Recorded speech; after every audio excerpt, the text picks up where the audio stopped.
শুভ সকাল আমার প্রিয় পরিবার, কেমন আছেন সবাই? আশা করছি সকলে খুব ভালো আছেন। আর আপনাদের ভালোবাসা ও আশীর্বাদে আমরাও বেশ আছি। এখন দেখুন সকাল সকাল উঠেই বাসি কাজ সমস্তটাই কিন্তু সেরে নিচ্ছি। গোবর ঝাঁট সবই হয়ে গেছে, সেটা আর আপনাদের সাথে আজকে শেয়ার করিনি। দেখুন এঁটো বাসন নিয়ে পুকুরে চলে গিয়েছিলাম, ওই যে রাতে খাবার বাসনগুলো, তো সেইগুলোই নিয়ে এখন পুকুরে চলে এসেছি ধোয়ার জন্য। এখন আজকে আর ছেলেকে ওঠায়নি, কারণ ছেলের আজকে টিউশন নেই। তো বলেছে মা আজকে আমাকে একটু দেরিতেই ওঠাবে। তো ভাবলাম যাক, প্রতিদিন তো ওকে 5টা সাড়ে 5টায় উঠতে হয়, তো আজকে আর ওঠাবো না। তো সেই জন্যই ওকে একটু ছেড়েই দিলাম আজকে। তো দেখুন তারপরে আমি এখন বাসনগুলো ভালো মতো করে ধুয়ে নিচ্ছি। আর আমাদের পুকুরে এত বাঁশ গাছ, প্রচুর বাঁশ পাতা পড়েছে, সেটা আপনারা দেখতেই পাচ্ছেন। চতুর্দিকে বাঁশ পাতার ভর্তি। যতই পরিষ্কার করা হয় না কেন আবার ভর্তি হয়, বিশেষ করে এখনকার দিনে। তো এখন আমার বাসনগুলো সমস্তটাই ধোয়া হয়ে গেছে। বাড়ির ভেতরে এসে বাসনগুলো রেখে দিয়ে এখন আমাদের মনুসোনাকে বের করে দিচ্ছি। তো মনুসোনাকে বের করে দিলাম, এরপর ওকে আর কি খাবার দিয়ে দেব। তো ওই যে বস্তার মধ্যে খড় রাখাই ছিল কাটা, তো সেইটাই আর কি ওকে দুটি ঢেলে দিলাম। তো আজকে না ভাবছি একটু মুড়ি ভাজতে নেব।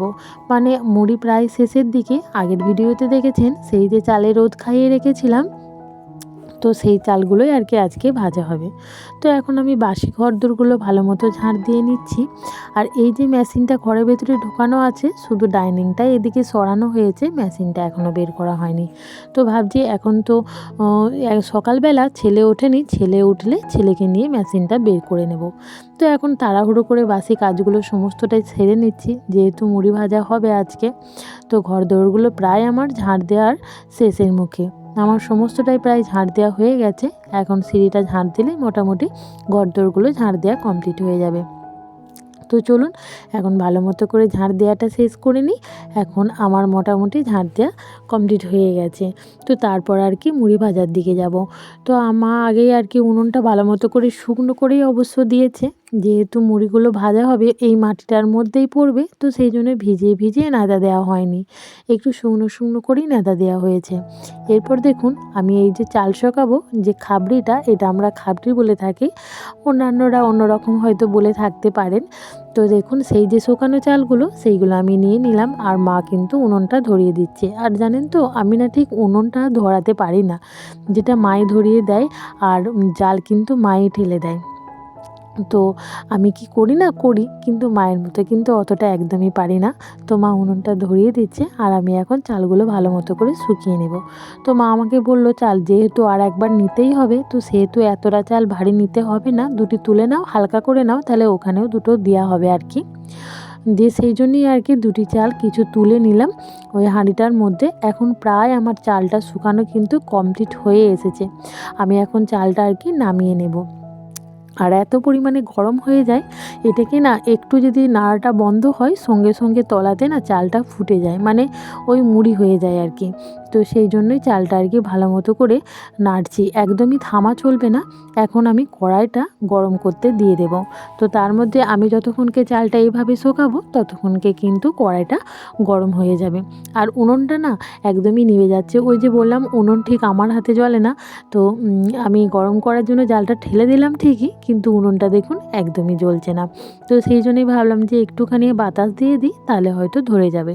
তো দেখুন এখন কিন্তু উনুনটা সুন্দর ধরে গেছে। তো তারপরে আমি আর কি উনুনের এই দিকটা পুরোটা আর কি ভালো মতো করে ঝাড় দিয়ে নেব। ঝাড় দিয়ে নেব বলতে এই যে কুটো কাটা আছে সমস্তটাই পরিষ্কার করে নেব। এখন ওই কড়াইয়ের মধ্যে বালি দিয়ে দিলাম, এই বালিটা গরম হয়ে গেলেই আর কি চাল দেওয়া হবে, তো তখন আর কি চাল থেকে মুড়িটা হবে। এখন দেখুন আমি ভালো মতো করে পরিষ্কার করে নিচ্ছি। আর সত্যি কথা বলতে আমি না মুড়িটা ছাঁকতে পারি না, মানে চাল থেকে যে মুড়িটা হয় ওই কড়াই থেকে নিয়ে আমি মাটিতে ফেলতে পারি না। তো আমি চালটা এসে থেকেই, আমার বিয়ের পর থেকেই কিন্তু এই কাজটা আমি করে থাকি, চালটা শুকিয়ে দিই, তারপরে মা যখন চালটা ভেজে মুড়ি করে সেই মুড়িগুলো কুড়িয়ে নিই, কিন্তু আমি ওই ছাঁকাটা কিন্তু পারি না। তবে সত্যি কথা বলতে চেষ্টাও কোনো দিন করিনি, তো করলে হয়তো পারবো। তো সত্যি বলতে আমি কোনো দিন চেষ্টাও করিনি। তো এখন দেখুন মা কিন্তু মুড়িটা ভাজছে, মানে চাল থেকে মুড়িটা করছে, আর এদিকে মা কিছু ঘুঁটে ছাড়িয়ে রেখেছিল যখন আমি চালটা শোকাচ্ছিলাম। তো সেই ঘুঁটেগুলো নিয়েই আমি এখন ছাদ ছাদে চলে এসেছি মেলার জন্য। আর ওইদিকে মা কিন্তু মুড়িটা ভাজছে। আর বাসি কাজ সমস্তটাই পড়ে আছে, মানে বাসি কাজ বলতে এঁটো বাসন, ঘর দুয়ার ঝাঁট আর ওই যে নেতা দেওয়া ওগুলো আর কি কমপ্লিট হয়ে গিয়েছিলো, কিন্তু এই ঘর মোছাটা কমপ্লিট হয়নি। তো ঘর মোছাটা আমি এখন ভালো মতো করে মুছে নিচ্ছি। তো ঘর মোছা হয়ে গেলে আমি কিন্তু আবার মায়ের কাছে চলে যাব ওই যে মুড়িগুলো কোড়ানোর জন্য, কারণ ওখানের জায়গাটা তো খুবই সংকীর্ণ। তো মুড়িগুলো যদি না করে নেওয়া হয় তাহলে কিন্তু অনেকটা আর কি চাপাচাপি হয়ে যায়, আবার যেহেতু মাটি সেহেতু মুড়িটা কিন্তু মিয়ে যেতে পারে। তো সেই জন্য আর কি তাড়াহুড়ো করছি যে ঘর দোরগুলো মোছা হয়ে গেলে তারপরে আমি ওখানে চলে যাব। তো চলুন আপনাদের দেখাই মা কীভাবে মুড়ি ভাজছে। তো এই দেখুন আমাদের মুড়ি ভাজার পদ্ধতি। তো মা এখন মুড়িগুলো ভেজে নিচ্ছে। আর এখানটা না পুরোটা বদ্ধ টাইপের, মানে চতুর্দিকটাই বন্ধ, ঠিকঠাক ধোঁয়া বেরোবার মতো জায়গা নেই, আর একদমই অন্ধকার। তো সেই জন্যই না আপনাদেরকে আমি কিন্তু রান্নাবান্না শেয়ার করতে পারি না, খুব কম দিন আপনাদের সাথে আমি রান্নাবান্না শেয়ার করি।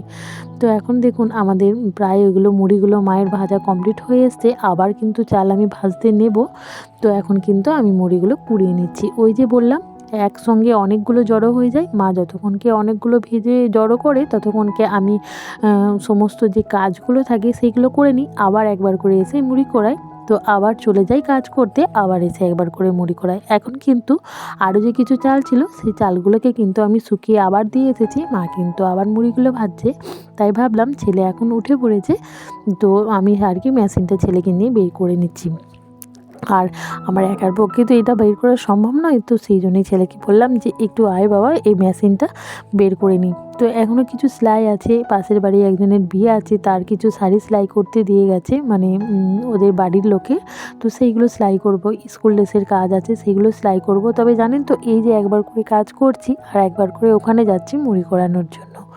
তো এখন আমি এগুলো সেলাই করতে বসবো। আগে কিন্তু ওই যে পাশের বাড়ির যে কাপড় এগুলো দিয়ে গেছে সেগুলো সেরে নেব, তারপরে কিন্তু আমি স্কুল ড্রেস সেলাই করতে নামব। তো দেখুন এখন কিন্তু আমি বসে পড়বো মেশিনে সেলাই করার জন্য। আর ওই যে শাড়িটা দিয়ে গেছে ওই শাড়িটার ব্লাউজ পিসটা আগে কেটে বের করে নেব, তো তারপরে আর কি আমি মেশিনে বসবো। তো চলুন ব্লাউজ পিসটা বের করে নিই। এই যে আমি এখন ব্লাউজ পিসটা বের করতে বসে গেছি। তো তারপরে আর কি ধারগুলো সেলাই করে দেবো, তাহলে আর কি পরতে পারবে, তো সেই জন্যই আর কি দিয়ে গেছে। তো দেখুন আমি এখন শাড়ির দু সাইডটা ভালো মতো করে কেটে নিচ্ছি, তো তারপরে দুদিকটা সেলাই করে দেবো। তো ব্লাউজ পিসটা আর কি ওরা নিয়ে চলে যাবে, আমি করব না। তো করবো না বলতে আমি কিন্তু পারি কিন্তু করি না। সত্যি কথা বলতে এটা একটা ধৈর্যর ব্যাপার প্লাস সময়ের ব্যাপার। আমি কিন্তু সময়ে করে উঠতে পারি না, কারণ আমার নিজেরও একটা কাজ আছে যে কাজে আমাকে অন্তত 2 থেকে 3 ঘন্টা সময় দিতে হয়, যেটা আমাকে বাইরে বেরোতেও হয়। তো সেই জন্যই আর কি সবটা আমি সামলে উঠতে পারি না, তো সেই জন্যই আর কি ওগুলো করি না। এই টুকিটাকি পাড়া সেলাইগুলো করি, তো এইগুলোতেই মোটামুটি আমার চলে যায়। তো এখন দেখুন শাড়িটা আমি সেলাই করে নিচ্ছি। তো সেলাই করার পরে আবার ওই যে স্কুল ড্রেস আছে সেইগুলো কিন্তু আমি সেলাই করে নেব। তো চলুন আমি এখন সেলাই করে নিই।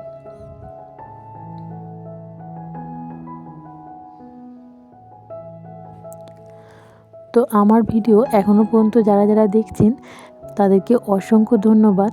আর আমার ভিডিও যদি ভালো লাগে অবশ্যই লাইক কমেন্ট শেয়ার করে পাশে থাকবেন। আপনাদের ভালোবাসাই পারে আমাকে অনেক দূরে এগিয়ে নিয়ে যেতে। তো আমার অনেক বন্ধুরা সুন্দর সুন্দর কমেন্ট করছেন, তো একদিন নিশ্চয়ই তাদের কমেন্টগুলো আমি তুলে ধরবো। তো আমার সবসময় কমেন্টের রিপ্লাই আমি দিই, তবে আমি কিন্তু ভিডিওর মধ্যে বলতে পারি না। তো চেষ্টা করব একদিন শুধুমাত্র ওই কমেন্টের উত্তর নিয়ে আসবো।